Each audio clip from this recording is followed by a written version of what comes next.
Holy fraud. Car insurance has to be the most normalized fraudulent activity happening right now. Rates have surged an average of 40% to 56% over the last 5 years alone. So hypothetically, we're probably all guilty of this. You've probably driven a car insured under someone else's name just to save some money. And to be honest, I don't blame you. You're just playing the game because more than likely, they started playing shady games first. It doesn't take long to realize that a lot of car insurance is actually just legal fraud. And when the going gets tough for them and you actually need them, they always seem to be out of the office that day. I mean, let me know what you guys are paying for car insurance right now and what car you have. I think mine actually is pretty decent right now, but there are some major issues we need to talk about. So welcome to the insurance epidemic. And I promise I made this video as interesting as possible for talking about insurance, and also just grab a snack or just listen to it as a podcast because we have a lot to talk about today. Chapter 1. The insurance bill. If owning a car wasn't bad enough to fix, welcome to car insurance.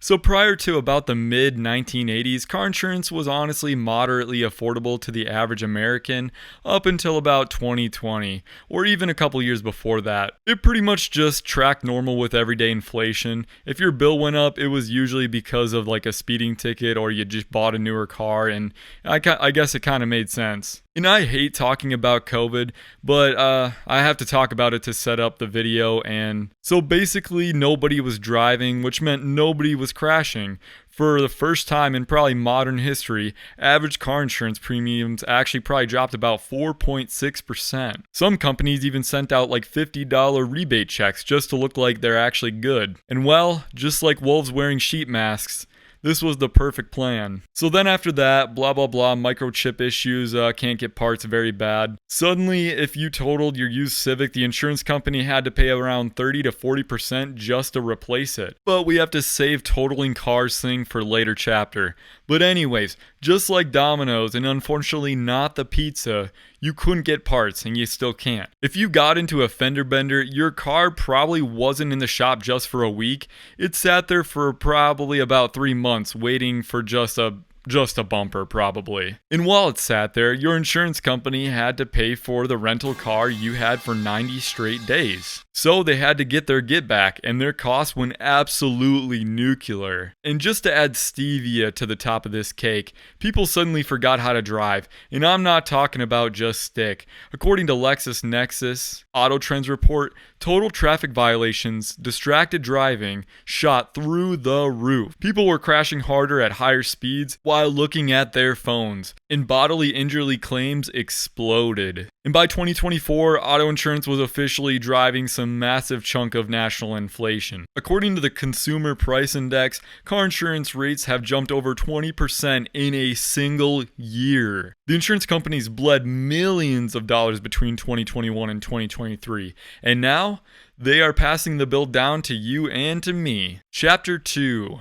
Cars became computers. And when cars became computers, not only did it affect the parts market like I talk about in this video right here, but it affected insurance as well. So the insurance companies are bleeding millions of dollars and they need to make that money back somehow. And they realized something about modern automotive industry. Cars aren't just metal and glass or rubber anymore, they are just 4,000-pound iPads on wheels. To be honest, back then if you rear-ended somebody, you buy like a $300 bumper cover and just repaint it and voila, you're good. But now if you tap a 2025 SUV, you basically just crushed ultrasonic parking sensors, blind spot radar, and forward-facing cameras. And I can tell you, that might be more than $300. And if insurance couldn't possibly justify having their way with us already, a process called ADAS calibration made it worse. If you don't know what ADAS stands for, Advanced Driver Assistance Systems, basically it's when tech that keeps the car in its lane and stops it from hitting pedestrians.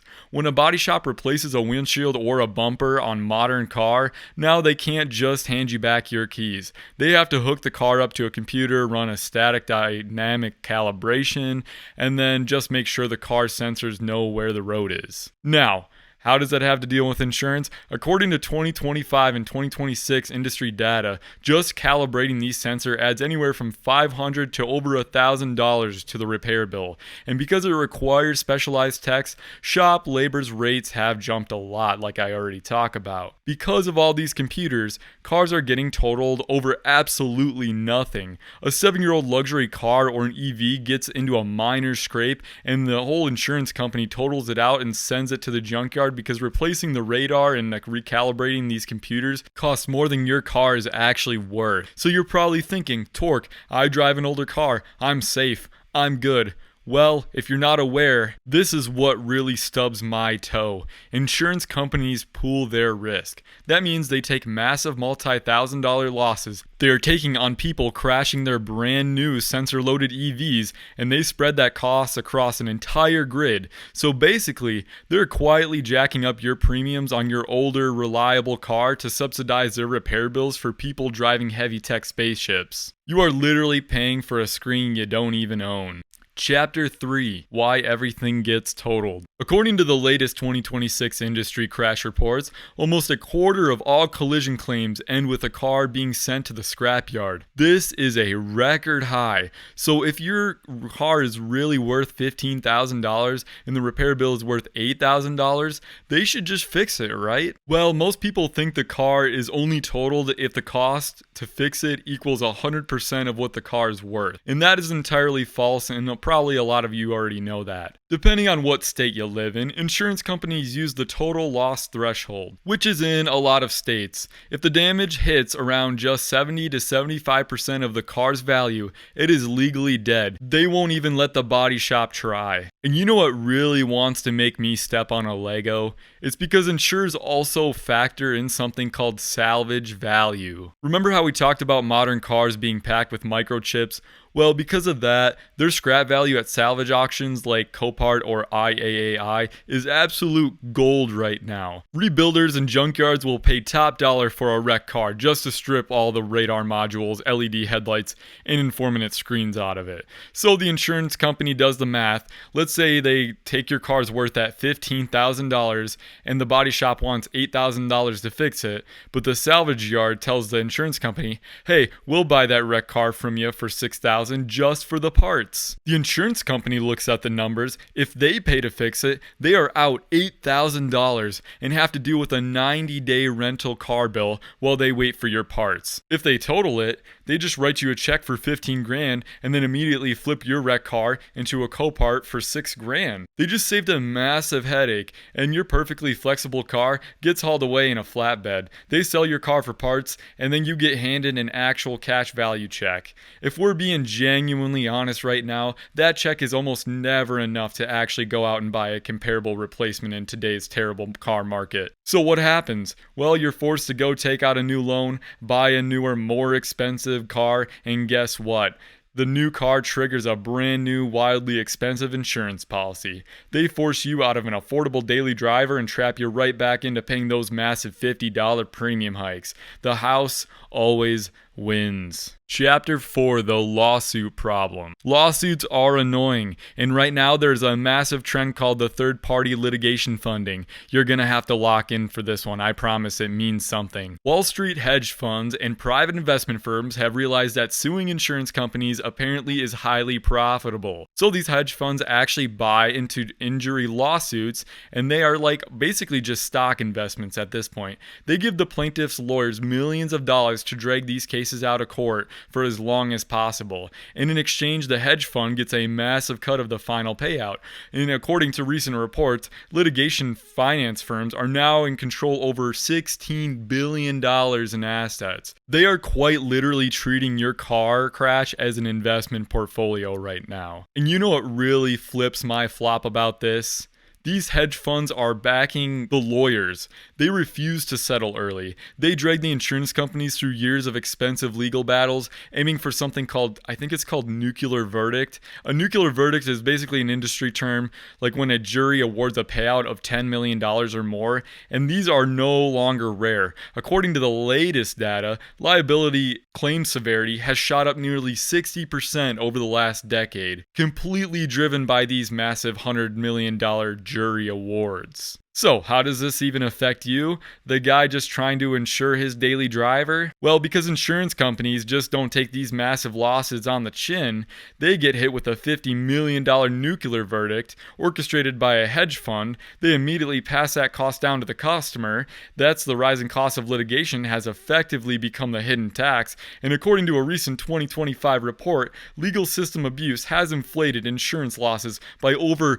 $230 billion, adding thousands of dollars to hidden costs to the average American family every single year. I mean, what are we doing as a society? We're just punishing people trying to do their own thing and trying to just insure a daily driver? Well, we got multi-millionaires just playing Monopoly with us. I mean, we need to do something about it, at least be informed about it. So if you like this video, please do so I can go full time with this. Chapter 5. Why do good drivers pay for bad drivers? I would assume most of you are good drivers, most of you, but risk pooling does exist. They take your money, they dump it into a massive statewide plot of millions of other drivers, and when someone else in the zip code totals their brand new car or a Porsche while just scrolling on their phone, their insurance company just doesn't print the money to buy them a new one. They take the money out of a giant pot, and it's your pot. When you have a massive surge in distracted driving, higher speed crashes, and billion-dollar lawsuits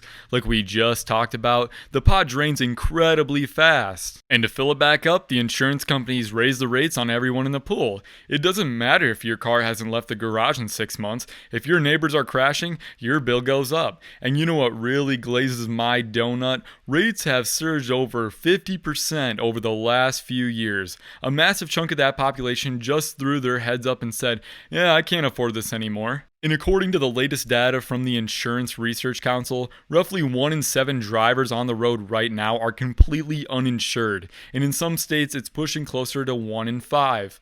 And I want to let you know, in my state, that's illegal. So what happens when one of these uninsured ghost drivers runs a red light and T-bones your daily driver? They don't have insurance to pay you. They can pay you in blocks, maybe. And they probably don't have the cash to pay you. So their insurance company has to step in and then use the uninsured motorist coverage to fix your car and pay your medical bills. And because the insurance companies are losing billions of dollars cleaning up all the messes of other people who refuse to play by the rules, they're jacking it up the baseline of cost of uninsured motorist coverage for the rest of us. You are literally being penalized for people who are not responsible. If you have a clean record and pay your bill on time, congratulations. You are just a cash flow of like subsidizing the worst type of people. Chapter 6. The future of car ownership. This is pretty sad. We are really rapidly approaching a reality where the cost of simply insuring a car is going to dictate whether you're allowed to drive. According to the 2026 data, financing and insuring a car have completely overtaken fuel and maintenance as the biggest financial drains of even owning a vehicle. The era of buying a cheap $3,000 beater just to commute is dying because insuring that beater, even just for a year, might cost you more than the car's actually worth. And because rates are insanely high, insurance companies are pushing safe driver apps harder than ever. They tell you, just download our app, let us track your driving, and we'll give you a 20% discount. Just don't fall for it. And what they don't tell you is that they're tracking your hard braking and your speed, basically. You aren't getting a discount. You are willingly handing them the exact data they need to justify denying your claims or just dropping your coverage entirely. They're just waiting for you to make a mistake. So how do we fight back? First, just stop being loyal to your insurance company. I don't care if your parents had them for 20 years. The loyalty ends up being a penalty. You don't need to be shopping your rate every 6 to 12 months. Treat your insurance company like a bad cell phone provider. The second they jack up that premium, just leave. And then second, you can find an independent insurance broker. Stop getting directly with those big companies with the billion-dollar marketing budgets. By means, I am not an actual insurance guy, but I think independent brokers can actually shop your exact VIN number across dozens of similar regional carriers who aren't bleeding cash on massive lawsuits. And unfortunately, the system's rigged, it's legally fraudulent, and the days of cheap car insurance are never actually probably coming back. If you know how to play the game, play the game. You can at least stop them from robbing you blind. Make sure to tell me what your rates are and hit that subscribe button if you want to see more content like this. I will see you guys in the next one on Torque Savvy. Peace.